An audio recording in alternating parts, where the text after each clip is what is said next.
जय हिंद, नमस्कार। मैं अमर जैदी स्वागत करती हूँ आप सबका एक बार फिर से हमारे आज के कार्यक्रम में। दोस्तों, आज जो हम खबर लेकर आए हैं वो ये है कि यूएस प्रेसिडेंट डोनाल्ड ट्रंप ने नेटो कंट्रीज को सीधा ये बोल दिया है कि अगर रशियन एयरक्राफ्ट इलीगली तुम्हारे एयर स्पेस में आते हैं तो उनको आप मार गिराएं, मतलब शूट देम डाउन।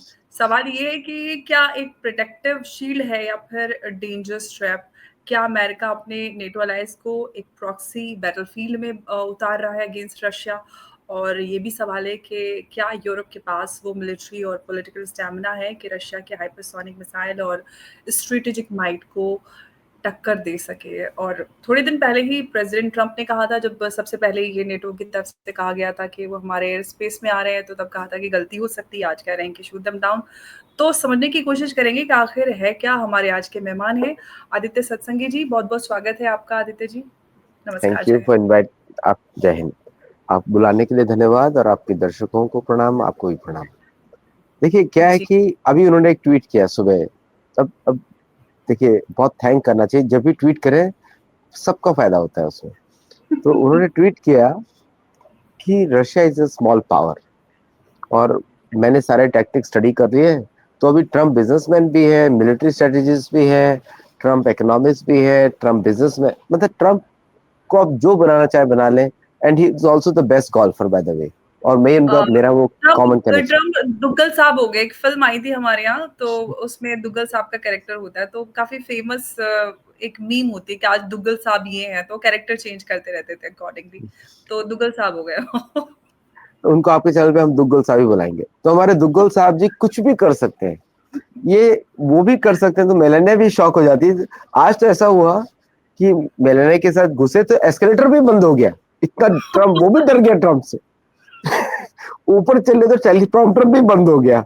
तो उनको और बोलने का मौका मिल गया कि देखो कितना घटिया है। अगर मुझे कॉन्ट्रैक्ट दिया होता इतने साल पहले तो मैं यूनाइटेड नेशंस को क्या बना देता, सारे मार्बल लगा देता।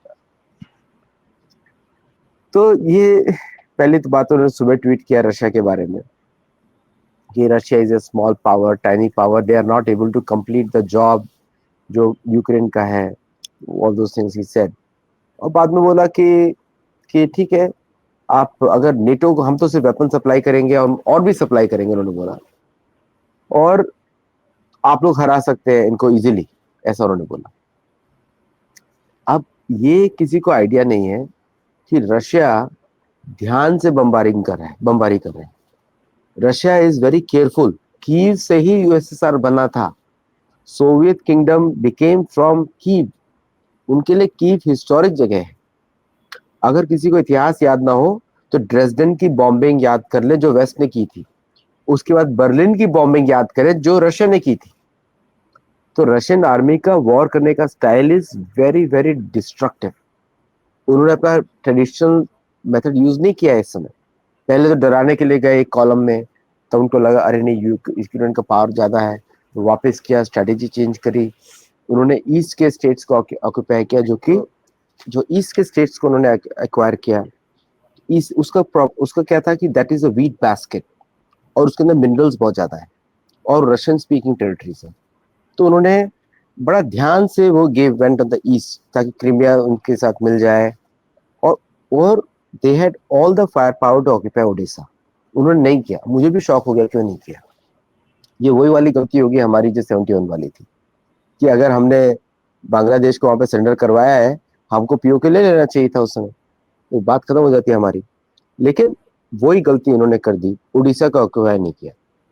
तो बट ठीक है, क्योंकि वो इमोशनल तरीके से लड़ रहे हैं, वो खुला हाथ करके नहीं लड़ रहे हैं। जब वो जर्मनी के विरुद्ध लड़ेंगे या फिनलैंड के विरुद्ध लड़ेंगे तो वो खुला हाथ करके लड़ने वाले हैं। तो सारी ऑरेस्निक गिरने वाली है वहां पे। सो सो ये जो उनका स्टेटमेंट था काफी इमेच्योर मुझे लगता है, और वो रियलिटी से बहुत दूर है। क्योंकि अब क्या कर रहे हैं वो, अब देखिए द गेम क्या है कि यूरोप को वॉर में धकेल देना, कि यूक्रेन चला गया, अब यूरोप घुसे। और वहां से अगर यूरोप घुसा वॉर में, बिलीव मी, चाइना और नॉर्थ कोरिया, शायद भारत को भी जोड़ना पड़ सकता है। Because it will be do और डाई सिचुएशन, क्योंकि उसके बाद भारत का ही नंबर है, चाइना का नहीं है, भारत का नंबर है। तो एशिया को यूनाइट होना पड़ेगा वहां पे। तो हो सकता है तब भारत को, इसराइल को भी टेक केयर करना। हाइपोथेटिकल सिनेरियोज है, बट ये चेस का गेम है। चेस के गेम में आपको देखना पड़ेगा कि भारत के स्ट्रेटेजिक इंटरेस्ट कहाँ कहाँ कहाँ पे लग रहे हैं। तो जहां जहां भारत के strategic interest like iMac corridor है, मिडिल ईस्ट के साथ ट्रेड है, उन सब जगहों की रक्षा भारत को करनी पड़ेगी। आप देख ही रहे हैं कि भारत के नेवी शिप्स अभी साइप्रस में है, तो अर्गोदान उबल रहा है वहां पे, ठीक है। और एयर डिफेंस अगर हमने साइप्रस में लगाए हैं, तो अर्दोगान का सब कुछ उबल रहा है अभी अंदर से। तो इसीलिए तो ट्रम्प का ये स्टेटमेंट काफी इमेच्योर है। प्लस यूरोपियंस को मालूम है, आपको वो भी आपने देखा होगा कि फ्रेंच प्रेसिडेंट को निकलने नहीं दिया, he got stuck in the traffic, उसको जाने नहीं दिया, बैरिकेड्स थे। तो और ट्रम्प ने यूनाइटेड नेशन जाके बोल दिया you countries are evil, European countries को बोला सबको यू कंट्रीज आर इवल। तो ये सब दिखाता है कि अमेरिका चाहता है कि नेटो और Europe gets into the next war. जैसे हम लोगों ने पहले डिस्कस किया था, मैंने बताया था कि पहले यूक्रेन, फिर यूरोप, फिर उसके बाद यूके का नंबर, उसके बाद कनाडा का नंबर, फिर अमेरिका का नंबर है। तो सब कतार पे है इस समय। अब ये देखना है कौन पहले जाता है।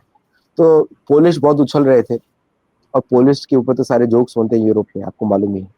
ये कॉमेडियंस होते हैं, वो पाकिस्तानी होते हैं। पाकिस्तानियों और पोलैंड में बहुत सिमिलरिटीज है, यूक्रेनियन, पाकिस्तानी, पैलेस्टीनियन, पोलिश, बहुत सिमिलरिटीज है।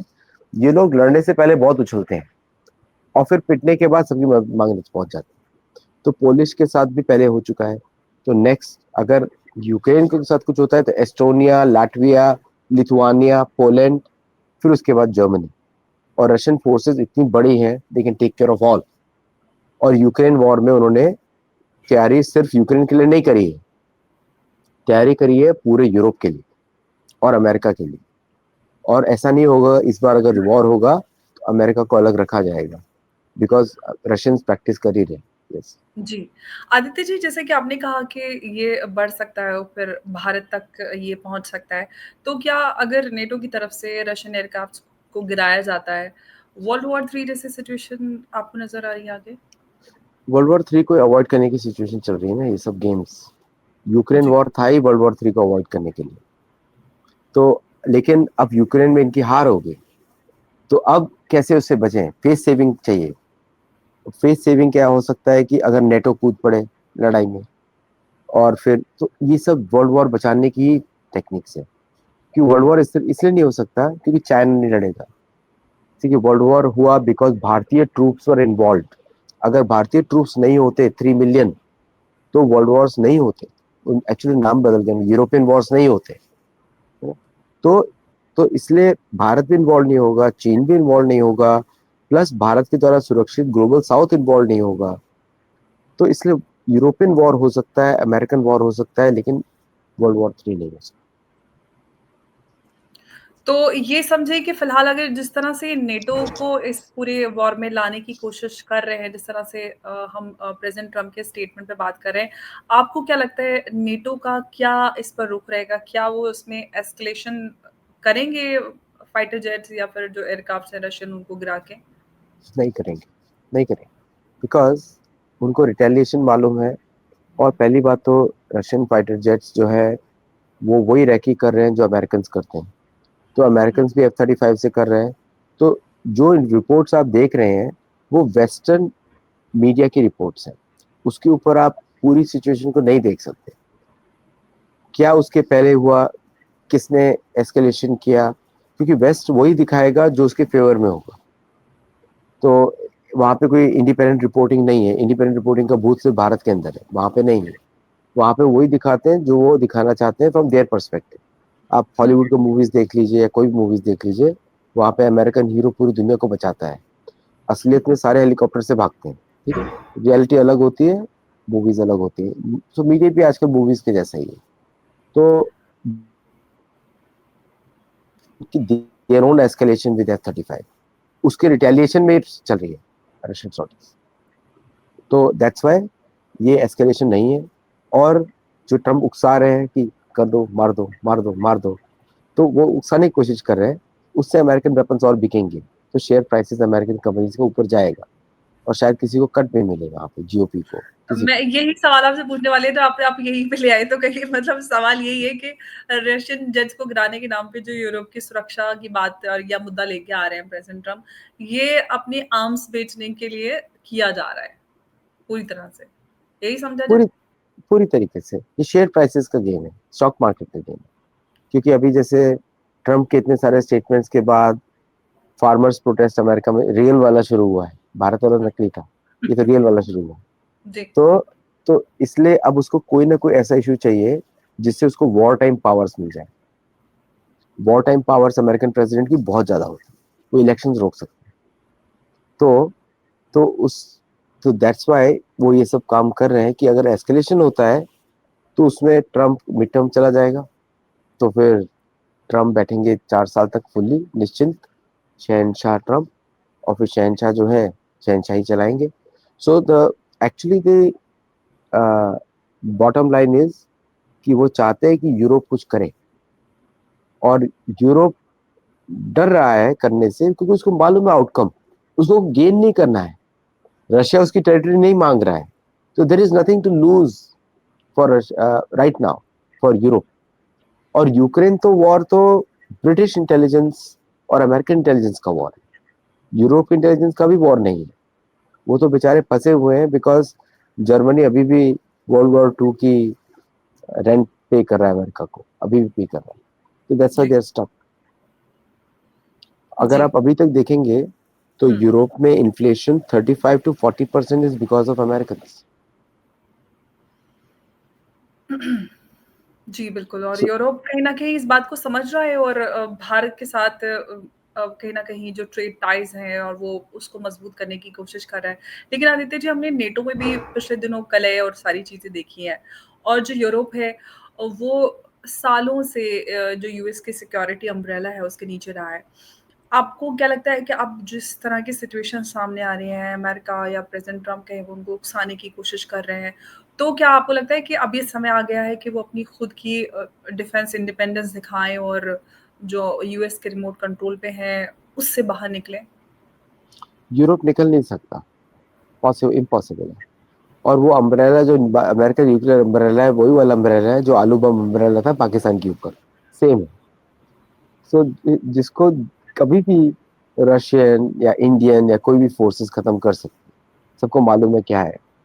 देखिए क्या है कि यूरोप के साथ उनका कर्म सोचिए या कुछ भी सोचिए, क्या है उनको बहुत खराब है। हुँ। दुनिया के सारे वॉर्स यूरोप से जनरेट होते हैं, दुनिया की सारी एक्सट्रीम फिलोसफीज यूरोप से जनरेट होती है, फ्रांस से। लेफ्ट और राइट, मार्क्सिज्म, कम्युनिज्म, ये सब वहीं से जनरेट होता है। कम्युनिज्म का स्रोत ही वेटिकन है, वेटिकन से ही कम्युनिज्म आता है, और चर्च ऑफ जी। इंग्लैंड से आता है कैपिटलिज्म। तो ओके, तो सारा जो दुनिया में हम जितना भी गड़बड़ी देख रहे हैं वो यूरोपियन स्कॉलर्स की देन है।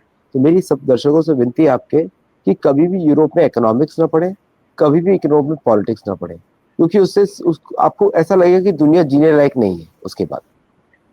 तो और तीसरा है कि यूरोप यूरोप के ही लोगों ने जाके अमेरिका बसाया, यूरोप के ही लोगों ने जाके कनाडा बसाया, ऑस्ट्रेलिया, 4 कॉलोनीज हैं, ये सब यूरोपियन और ब्रिटिश कॉलोनीज ही हैं सारी की सारी। और यूरोप ने ही साउथ अमेरिका को गरीब बनाया, यूरोप ने ही इंडोनेशिया, भारत, बहुत जगह लूटा है। अब इतना सारा लूट का जो माल है वो कहाँ गया, आप ये इंक्लूडिंग सोचिए। अफ्रीका, बिल्कुल। अफ्रीका में तो अभी भी चल रहा है, तो भारत से भी अभी भी चल रहा है, ऐसा नहीं खत्म हुआ है, अभी भी चल रहा है। तो कहाँ गया वो सब पैसा? सो द पॉइंट इज कि जिनके पास पैसा है वहां पे वो रॉयल फैमिलीज है, वो पार्ट ऑफ द अदृश्य राज्य है। उसको आप कुछ भी नाम दे सकते हैं, dark state, deep state, dirty state, कुछ भी नाम दे सकते हैं। और वो फैमिलीज कभी युद्ध नहीं करना चाहती, वो चाहती है कि दूसरे युद्ध करें। तो अभी यहाँ पे इनके पास अफ्रीकन तो बचे नहीं युद्ध करने के लिए, only people left with them are South American.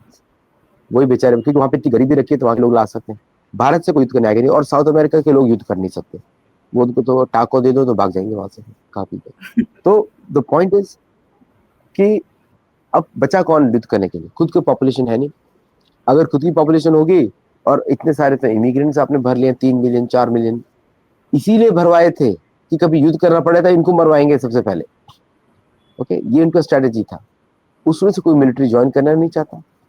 All youth, आपने देखा होगा, सारे यंग मैन थे, सारे के सारे। कौन सी कंट्री अगर देख रहा है कि यंग मैन आ रहे हैं, अलाउ कैसे करें, और गवर्नमेंट से अलाउ किया। अब ये लोग कंप्लेंट करते हैं इमिग्रेंट्स आ गए, ऐसे आ गए, लेकिन नहीं, आप लोगों ने अलाउ किया, आपने उनको कार्ड्स दिए, वहां पर रहने की जगह दी।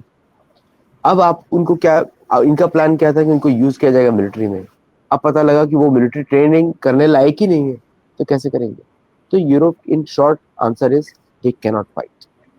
और जर्मनी ने अभी $83 बिलियन इन्वेस्ट करा है, $83 billion to prepare arms, 155 mm shells, guns, boats, ये सब इन्वेस्ट कर रहा है। लेकिन अगर आप अभी इन्वेस्ट कर रहे हो तो आउटकम तो 10 साल के बाद आएगा ना। It cannot come 3 years 4 years। और यूरोपियन एफिशिएंसी तो पूरी दुनिया को मालूम है कि सुबह 7 बजे ऑफिस में आते हो, 10 बजे आपको कॉफी चाहिए, 11 बजे आपको बियर के ब्रेक पे जाना है, 2 बजे आपको थोड़ा सा लंच ब्रेक चाहिए, और 4 बजे आप घर चले जाओगे। व्हाट कैन यू फाइट, कहाँ पे लड़ोगे। सो देयरफॉर ये यूरोप की बस की बात नहीं है, और यूरोप चाहता है कि अमेरिकन ट्रूप्स आके लड़े। अमेरिका में ट्रूप्स ही नहीं है। अब अभी कहाँ से आप लेके जाओगे। कोई यहाँ पे तो कोई तो ताली बजा रहा है, कोई स्कर्ट पहन के घूम रहा है, कोई क्वेश्चन पूछ लो कि व्हाट यू आर, तो उस पर बवाल हो सकता है, कोर्ट केस हो जाएंगे। सो कहाँ से लोग लेके जाओगे। सो देयरफॉर सिचुएशन यही है। बेसिकली ट्रम्प क्या बोल रहे हैं कि चलो ठीक है, European war is over, let's part our ways, let me focus on my country, you focus on Europe, ये बोल रहे तो इस हमारे। स्टेटमेंट से ये समझना चाहिए, क्योंकि आपके हिसाब से जो यूरोप है वो रशिया से टकराने वाला नहीं है।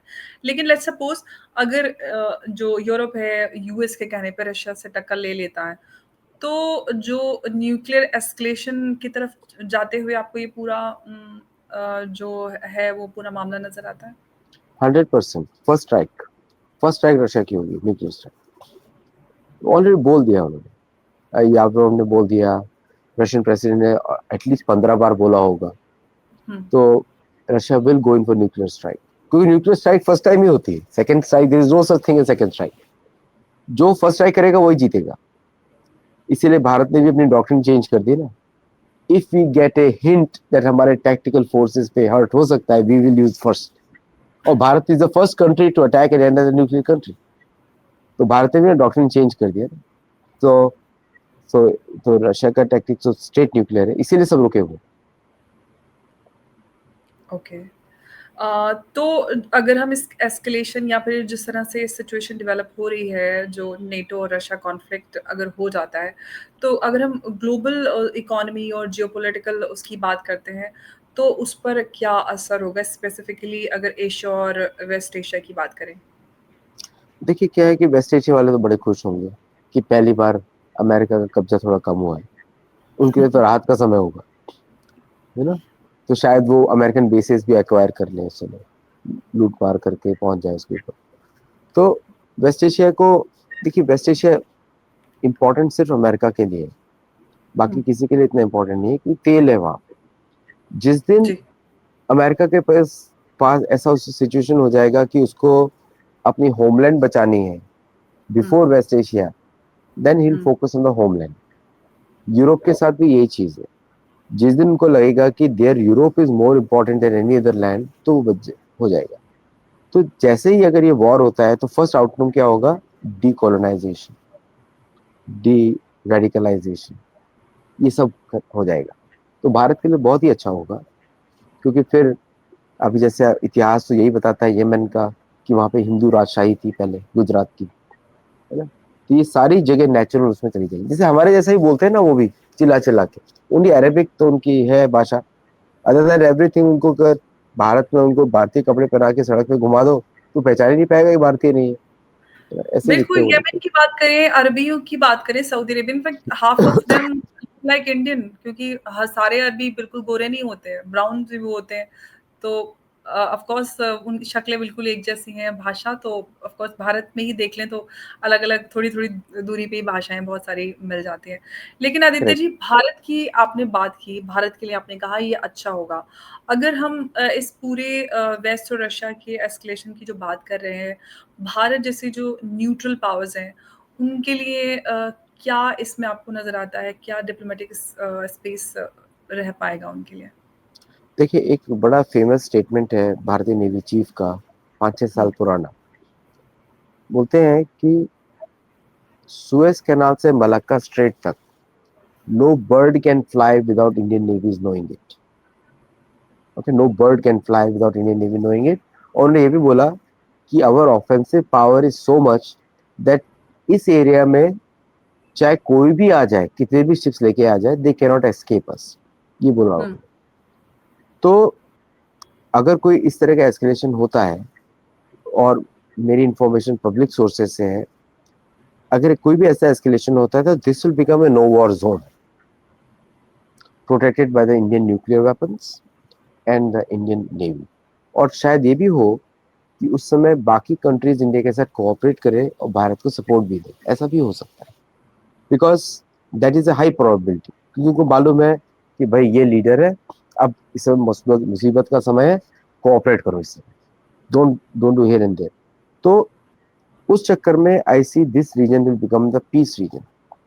और यही भारत का इन्वॉल्वमेंट हो सकता है, क्योंकि भारतीय नेवी के पास या भारतीय फोर्स के पास ऑफेंसिव पावर बहुत ज्यादा है, बहुत ज्यादा है। Entire West Asia combined can not match it, इतना ज्यादा है। सो चाहे, क्योंकि सऊदी अरेबियन तो प्लेन उड़ा नहीं सकते, कतार प्लेन उड़ा नहीं सकते, वो तो सिर्फ कलेक्ट करते हैं म्यूजियम में दिखाने के लिए। इराक के पास है नहीं।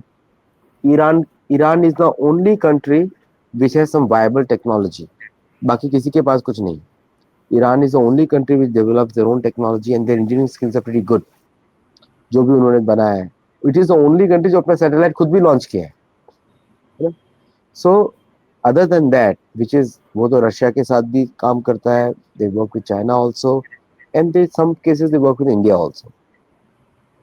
तो Bharat will become the net security provider, और रीजनल पावर तो है ही भारत इस एरिया में। जी। India is the one pole of the multipolar world in this area.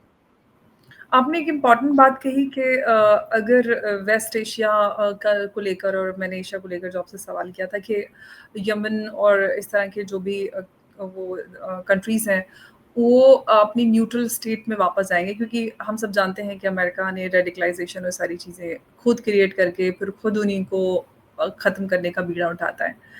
आपको क्या लगता है कि ये सारी चीज़ें जो होती आई हैं इतने दिन वर्षों से, ये अंत इनका हो सकता है?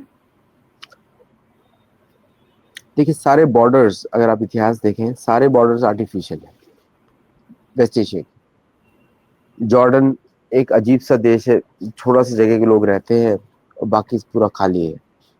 लेवेंट अजीब सा देश है, नेचुरल बाउंड्रीज ही नहीं कहीं पर भी। स्केल लेके ड्रॉ किए सारे के सारे, है ना। इजिप्ट में स्केल लेके ड्रॉ कर दिया, ये इजिप्ट बन गया।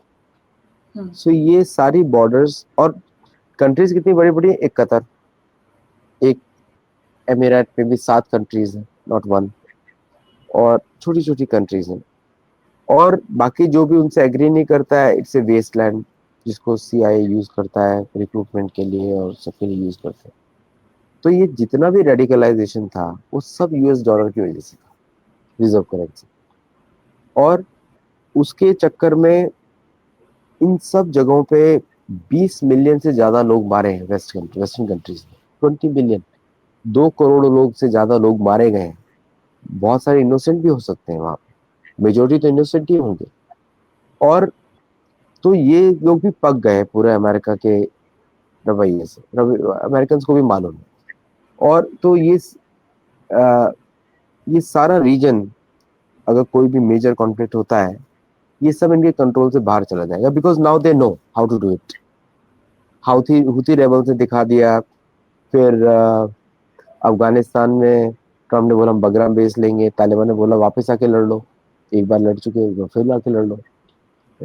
और उनको भारत का भी सपोर्ट है, चाइना का भी सपोर्ट है, रशिया का भी सपोर्ट है। सो ये सारा रीजन जो है रीसेट हो जाएगा पूरा का पूरा। अफगानिस्तान आज वो ओल्ड रीजन है जो हिंदू किंग्स के अंडर था, आज वही मैप है, तो सब बचा के रखा हुआ है। और भारत के साथ उनकी एफिनिटी बहुत ज्यादा है, मतलब वो मानते हैं कि भारत उनका एक पार्ट है। और लोगों को शायद मालूम ना हो कि जो बामियान बुद्धा का जो स्टैचूज जो गिराई गई थी, वो वेस्टर्न अदृश्य राज्य के साथ मिलके गिराई गई थी, वो सिर्फ तालिबान ही नहीं था। तो तो वो सब इंसिडेंट्स खत्म हो जाएंगे, डी रेडिकलाइजेशन खत्म हो जाएगा। लेकिन सवाल ये है कि क्या ये मुमकिन है? ये सबसे बड़ा सवाल है, क्योंकि इसी के बलबूते पर, इसी के आधार पर अमेरिका की जो आर्म्स इंडस्ट्री है वो चल रही है, और अमेरिकन हेजेमनी पहले ही चैलेंज हो चुकी है, और प्रेसिडेंट ट्रम्प काफ़ी बौखलाए हुए नज़र आ रहे हैं, कभी कुछ बोलते हैं, कभी कुछ बोलते हैं। तो ऐसे में सवाल ये है कि जिस एस्केलेशन की हम बात कर रहे हैं कि अगर ये हो सकता है, तो चाइना की आपने बात की, भारत की बात की, जो इनफैक्ट ईरान भी रशिया के काफ़ी नज़दीक है, और रशिया से लेके चाइना, ईरान और भारत सभी के साथ जो यूएस है वो रिश्ते बिगाड़ता जा रहा है। तो एक बड़ा बदलाव हम आगे देख पाएँगे क्या? पूरे जियोपॉलिटिकल उसमें? ये मल्टीपोल वर्ल्ड की तरफ जा रहे हैं हम सब लोग। तो India will be one power, China, Russia, और यूरोप में शायद कोई एक देश, और UK, Canada, USA and New Zealand will be one, and Australia. ये 5 कंट्रीज एक ब्लॉक होंगी, और साउथ अमेरिका इनके अंडर में रहेगा, पांचों के। ऑस्ट्रेलिया शायद भारत की तरफ ज्यादा अलाइंड हो क्योंकि इस रीजन में आ जाता है। तो ये करके 5 रीजन से पूरा पृथ्वी डिवाइड हो जाएगा। एंड देन और भारत के लिए तो बहुत अच्छा होगा, बिकॉज तब भारत खुल के डी रेडिकलाइजेशन कर सकता है उसके बाद, खुल के। फिर अभी तक तो भारत कुछ बोल नहीं रहा था। देन उसके बाद हमारे जो अदृश्य राज्य के लोग हैं वो बड़ा अच्छा काम करेंगे। वो तो ख्वाब नज़र भी आता है। खैर, अब प्रेज़िडेंट ट्रम्प की तरफ से जो स्टेटमेंट आया है रशिया को लेकर, जो उन्होंने नेटो कंट्रीज़ को कहा है कि अगर फिर से ऐसा कुछ होता है तो आप उनको, उनके फाइटर जेट्स को, उनके एयरक्राफ्ट को मार गिराएँ। लेकिन सवाल ये है कि क्या नेटो ये करेगा, और अगर करेगा तो फिर कैसे हालात होंगे, ये बहुत बड़ा सवाल है, क्योंकि ऑफ कोर्स यूरोपियन यूनियन की बात करते तो वो अभी फ़िलहाल अपनी इकोनॉमी को लेकर पूरी तरह से चिंतित हैं, और अपने ट्रेड और कॉमर्स पे काफ़ी ध्यान दे रहे हैं भारत के साथ, और जो बड़े देश हैं उनके साथ अपनी ट्रेड बढ़ाने की कोशिश कर रहे हैं। लेकिन अमेरिका अपनी आर्म ट्रेड बढ़ाने पे लगा हुआ है। लेकिन अमेरिका का जो ट्रेड वॉर है वही अभी शांत नहीं हो रहा है। उस सब के बीच में ये सारी चीज़ें, अमेरिका कहाँ जा रहा है, क्योंकि मागा को लेकर आए थे, क्या करने वाले हैं प्रेसिडेंट ट्रम्प, ये समझ में नहीं आ रहा है। क्या आदित्य जी, मैं एक और सवाल पूछ लेती हूँ कि अभी मिड टर्म आने वाले हैं, उसमें कुछ आपको बदलाव नज़र आता है? इस सब ये सारा कुछ हो रहा है, जो पीस की बात और ये सारा कुछ लेकर आए थे, कुछ कर नहीं पाए हैं अभी तक। ये सब डायलॉग बाजी चल रही है, कुछ रियल ऑन द ग्राउंड है नहीं, कुछ कुछ पता ही नहीं क्या करना है। हुँ, अभी आपने टैरिफ अनाउंस कर दिया, बेचारे आपके फार्मर्स भूखे मरने शुरू हो गए अमेरिका में, है ना? हुँ। और वो ट्रैक्टर कहाँ से खरीदेंगे? ट्रैक्टर सारे चाइनीज है, और हमें इंडियन है, इंडियन ट्रैक्टर, महिंद्रा के ट्रैक्टर्स बिकते हैं, महिंद्रा जी। है ना? और तो कहाँ से खरीदोगे फिर? दूसरा, आपने फिर बात कर दिया हम एग्रीकल्चर प्रोडक्ट्स बेचेंगे। अरे भाई, आपके एग्रीकल्चर प्रोडक्ट्स तो जानवर भी नहीं खा सकते, तो ह्यूमंस को कैसे बेचोगे भारत में जाके? और उनको लगा कि भारत का कोई पॉलिसीज नहीं होगा। अब जब भारत आए तो उनको पता लगा, अरे भाई, हमने उनको 15 पेज का लिस्ट पकड़ा दिया, प्लीज कंप्लाई। अब बेचारे परेशान होकर वापस चले गए। फिर उनको लगा पाकिस्तान को सब बेच देंगे, पाकिस्तान में पैसे नहीं। तो कहाँ बेचोगे? इंडोनेशिया में पैसे नहीं। तो वॉर्स तो कैश पे लड़े जाते हैं ना, वॉर्स तो आप क्रेडिट पे नहीं लड़ सकते। और आप प्रिंट कर लो, जितना मर्जी प्रिंट कर लो, चलो मैं भी लिख देता हूँ, $100 मेरे पास है, मैं प्रिंट कर देता हूँ, कोई खरीदेगा? नहीं खरीदेगा। अभी साउथ कोरियन ने रिफ्यूज कर दिया आज ही सुबह, उससे बोला कि हमको $350 बिलियन की गोल्ड गारंटी दीजिए, तो उसने अमेरिका को मांग लिया। तो जब आपके पास पैसे नहीं है तो आप वॉर की बात कैसे कर सकते हो? आप बोल रहे हो उड़ा देना। अभी ये कोई ऐसा तो नहीं कि आपने कॉफी ऑर्डर की स्टारबक्स के अंदर कि उड़ा देना, उसको उड़ाने के बाद उसके रिपरकशंस क्या होंगे? तो तो very unrealistic atmosphere, very unrealistic है। मतलब मुझे समझ में नहीं आ रहा है कि इस तरह की चीप बातें लोग कैसे कर सकते हैं। मतलब पहले तो लोग सीरियसली बात करते थे, अभी तो पूरी कॉमेडी चल रही है। वॉर्स एब्सोल्युटली, की क्योंकि कुछ भी समझ ही नहीं आ रहा है, क्योंकि कभी अच्छा बोलते हैं, कभी उसी के बुरा बोलते हैं, क्योंकि सबसे पहले प्रेसिडेंट ट्रम्प ने खुद कहा था कि ये गलती भी हो सकती है, बाय मिस्टेक हो सकता है।